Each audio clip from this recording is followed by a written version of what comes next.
Most people think cruises are all about fun in the sun, endless buffets and cocktails by the pool. But behind the smiles, the all-inclusive packages, and the pristine image, something sinister can lurk beneath the surface. This story happened a few years ago. A luxury cruise set sail from Miami, bound for the Caribbean. It was one of those dream vacations, a 7-day voyage through turquoise waters, stops at tropical islands, and parties every night. But for one family, it would become a nightmare they never woke up from. The cruise was about halfway through its journey when Jennifer Rivera, a 36-year-old mother of 2, went missing. Her family described her as an energetic, happy woman, always the life of the party.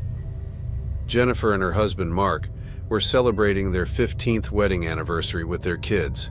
They had spent the evening at one of the ship's fancy restaurants, then danced the night away at the nightclub on board. Nothing seemed out of the ordinary until the next morning. Mark woke up to find Jennifer wasn't in their cabin. At first, he thought maybe she'd gone to get coffee or visit the spa. But as the hours ticked by and there was still no sign of her, he began to panic. He notified ship security, and an announcement went out over the ship's PA system.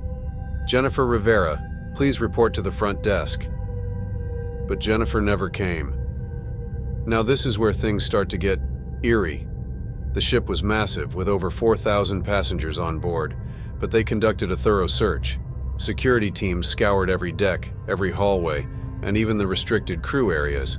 They interviewed passengers who had been in the nightclub with her, examined security footage, and questioned the crew. And here's the strange part. No one could remember seeing her after midnight. The ship's CCTV captured Jennifer and Mark leaving the club, holding hands, laughing. But after they returned to their cabin, there was nothing. No sign of her anywhere on camera, as if she'd simply vanished. The ship's logs showed no record of her disembarking at any of the previous ports, and the seas that night had been calm. So how does a woman disappear without a trace on a cruise ship? Some said maybe she fell overboard, but there was no evidence to suggest that. Usually, if someone goes over the edge, there are alarms, water disturbances, something. But there was nothing. Jennifer was gone.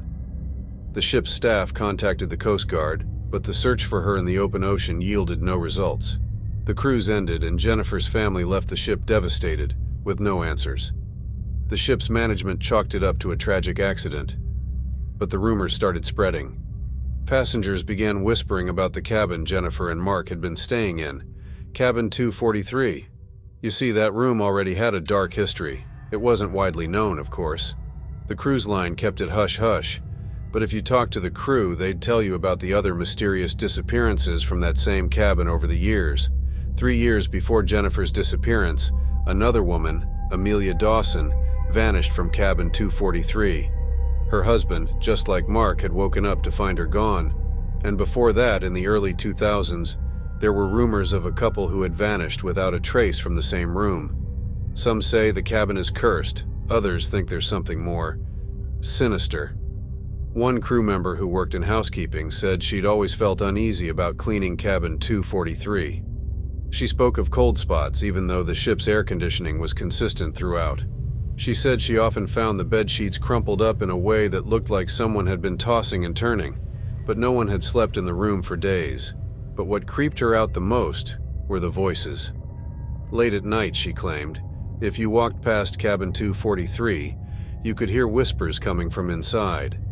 Not voices you could make out clearly, just low, disturbing murmurs. At first, she thought it was just tiredness messing with her head, but other crew members had heard it too. They even started avoiding that section of the ship during the night, leaving it for the morning crew to deal with. The ship eventually retired cabin 243, listing it as unavailable for booking, but the whispers didn't stop. Some passengers reported hearing a woman's voice crying for help in the middle of the night, always coming from the general direction of that room. And then, 1 year after Jennifer's disappearance, another guest reported seeing her. It was on the final night of the cruise. This woman, a solo traveler, was walking back to her cabin when she saw someone standing at the end of the hallway, a woman with long dark hair wearing a white dress. She said the woman looked distressed, like she was lost or confused. The solo traveler started to approach to ask if she needed help. But the woman in the white dress turned and walked around the corner. When the solo traveler followed, thinking maybe the woman needed help getting back to her cabin, she found nothing. No one was there. The hallway was completely empty. Spooked, the solo traveler went to bed. But the next morning, she couldn't shake the image of that woman. She described the encounter to a member of the staff, and as she talked about the woman's appearance, her long dark hair, her white dress, the crew member's face went pale. He quietly told her that she wasn't the first to see this woman. In fact, several other passengers over the years had reported seeing someone who fit that description, always near cabin 243, always at night. The thing is, the woman they'd seen. She matched Jennifer Rivera's description perfectly. So the next time you're on a cruise, maybe enjoying a moonlit walk along the decks, just remember, the ocean can keep secrets. And sometimes those secrets have a way of coming back to haunt you.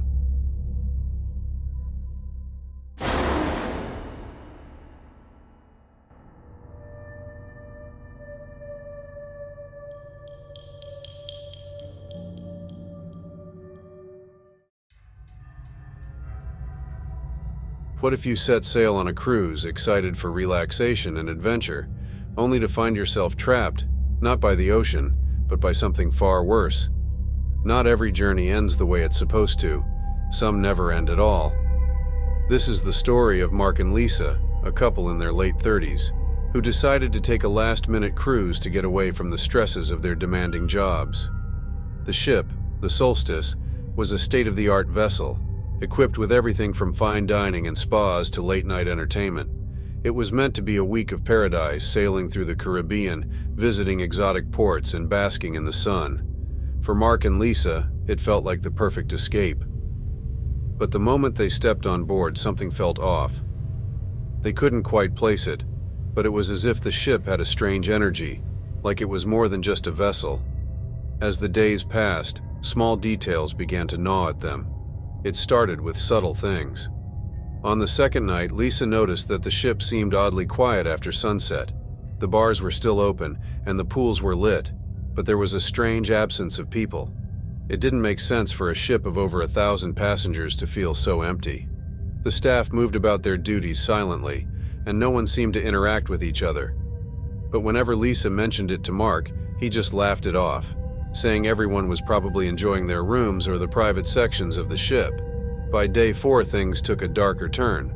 Mark and Lisa had been looking forward to their first stop at a tropical island.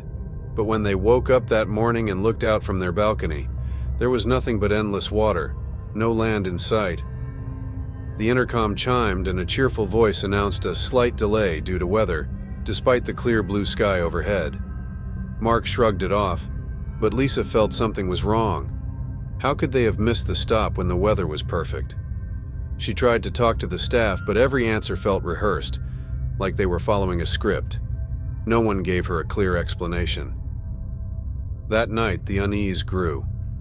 Mark woke up around 2 a.m., feeling thirsty, and decided to take a walk to find some water. The corridors were dimly lit, and as he walked, he noticed something strange. The ship's layout seemed wrong. The hallway that should have led to the elevators stretched endlessly, twisting and turning, no longer familiar. He thought he might be tired, so he retraced his steps, but it was as though the ship was shifting, constantly rearranging itself. The doors he passed didn't have numbers, they were just doors, all identical, stretching on and on. Panic began to creep in as he realized he wasn't just lost, he was trapped. Mark finally stumbled back to their cabin, shaken and disoriented, but when he opened the door, it wasn't their room. Inside was a large, lavish suite he had never seen before. The walls were covered in ornate, old-fashioned wallpaper, the furniture vintage and unfamiliar. The room was empty except for a single photograph sitting on a desk. Mark walked over and picked it up. His blood ran cold. In the photo was him and Lisa, standing on the deck of the ship, smiling. But the background was different. The ship looked older, rusted, and the water behind them was dark and murky, as if they weren't on a luxury cruise but a derelict ghost ship. He dropped the photo, heart pounding, and ran out of the room, slamming the door behind him. The next morning, he told Lisa what had happened, but she brushed it off. She hadn't noticed anything strange, and when they went to explore the ship together, it seemed perfectly normal again. But Mark couldn't shake the feeling that something was deeply wrong. He decided to head to the front desk and demand answers. That's when things got even stranger. When they arrived at the front desk, the receptionist smiled warmly and asked, "How can I help you, Mr. and Mrs. Wright?" But that wasn't their last name. Lisa immediately corrected her, but the receptionist didn't even flinch, just kept smiling with the same empty politeness. "I'm sorry," she said, "but we have you down as Mr. and Mrs. Wright. You've been with us for quite some time." Confused, Mark asked her to check again, but this time she turned the computer screen towards them, showing their booking. It had their faces, their cabin number, but the dates were all wrong. According to the system, they had been aboard the ship for months. Mark and Lisa were stunned. "That's impossible," Lisa said. "We've only been here 4 days." The receptionist tilted her head slightly, her smile never faltering. "Time is different at sea," she said cryptically. "Perhaps you've just lost track." They stormed off, their hearts racing as reality began to feel like it was slipping away. It wasn't just the receptionist. As they walked through the ship, passengers they didn't recognize began greeting them like old friends. Faces that seemed unfamiliar in one moment suddenly felt oddly familiar the next, like they had seen these people 100 times before. And the strangest part? No one ever seemed to leave. Mark and Lisa tried to find a way to leave the ship, but every attempt was met with confusion or deflection by the staff. Every day felt like a repeat of the last. The itinerary on the ship's bulletin board never changed, even as the dates did. The ship never docked. The endless sea stretched out forever in every direction. The final straw came on the 7th night. Lisa woke up to find Mark gone. She searched the room, then the hall, but there was no sign of him. Frantic, she ran through the ship, calling his name, but it was as if he had vanished. Finally, she made her way to the top deck, where the dark sea churned under a moonless sky. And there, standing at the edge of the railing, was Mark. But he wasn't alone. Standing beside him, holding his hand, was a woman, the same woman in the photo he had found days earlier. Her face was shadowed, her eyes hollow. She whispered something to Mark, something Lisa couldn't hear, and he nodded, slowly stepping toward the edge of the railing. Lisa screamed, rushing toward them, but by the time she reached him, Mark was gone, swallowed by the sea. The woman turned to face Lisa, her lips curling into a smile that didn't reach her eyes, and then she too disappeared into the night. The next morning, no one remembered Mark. The ship's records had no trace of him ever being there. Lisa was alone, a passenger on a ship that sailed an endless, haunted sea. Every face around her was both familiar and strange, and she couldn't escape the sinking feeling that she had been here before. Maybe not just once, but many times. She would never leave. And that's the truth of the solstice. A ship that never stops sailing, never reaches its destination, and traps its passengers in a cycle they can't escape. A ship where time itself unravels, and the sea claims all who board.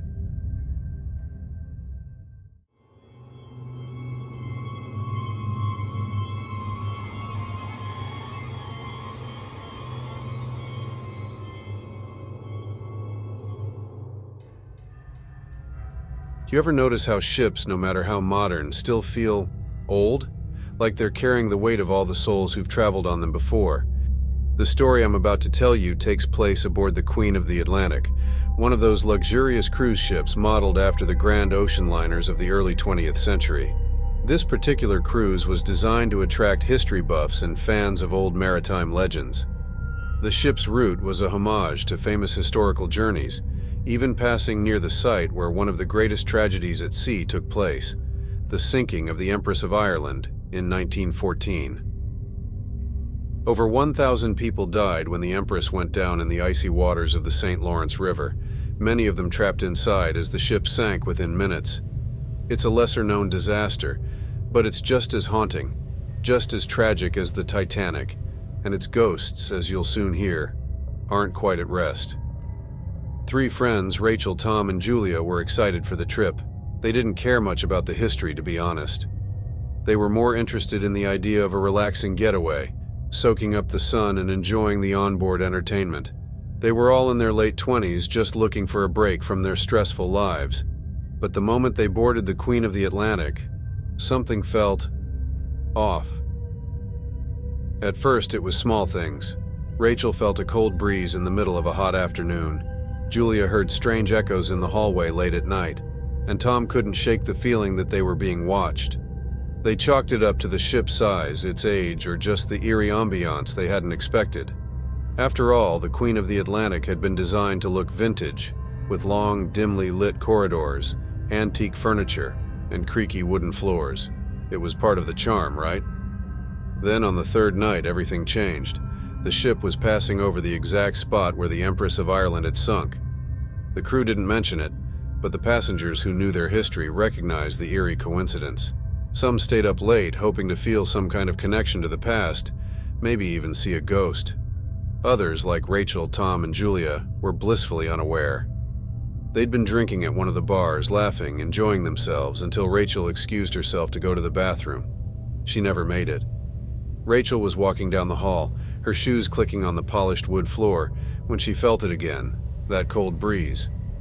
It stopped her in her tracks. The temperature had dropped suddenly, and she could see her breath in front of her, which was impossible. It was summer, and the ship was sailing through relatively warm waters. She wrapped her arms around herself, trying to shake the chill, but then she heard it. Footsteps. Not hers. Someone else's. Slow, deliberate, echoing behind her, even though the hallway was empty. She turned around, expecting to see another passenger, but the corridor stretched out behind her, completely deserted. The footsteps stopped. She waited, her heart starting to race, telling herself it was nothing, just her imagination. But then, the sound started again. Only this time the footsteps weren't behind her. They were coming from in front of her, further down the hall, just around the corner. Rachel hesitated but moved toward the noise, telling herself it had to be another guest. But as she rounded the corner, her breath caught in her throat. Standing in the dim light at the far end of the hallway was a figure, a woman. Her hair was dark, matted, and dripping with water. Her clothes were soaked through, clinging to her body, and water was pooling at her feet, trailing behind her in a slick, dark line. Rachel's mind raced. She thought maybe the woman had fallen into the pool, but that didn't make sense. The pool was closed, and this was a restricted part of the ship. And then she saw the woman's face. Her eyes were completely black. Her skin pale, like she had been underwater for days. And though her mouth moved, no sound came out, just a silent cry for help, desperate and haunting. Rachel screamed, stumbling backward. The lights flickered, and in that brief moment, the woman vanished. Gone, as if she had never been there. But the water was still there. Dark, wet footprints leading right to where the figure had stood. Rachel ran back to find Tom and Julia, her heart pounding in her chest.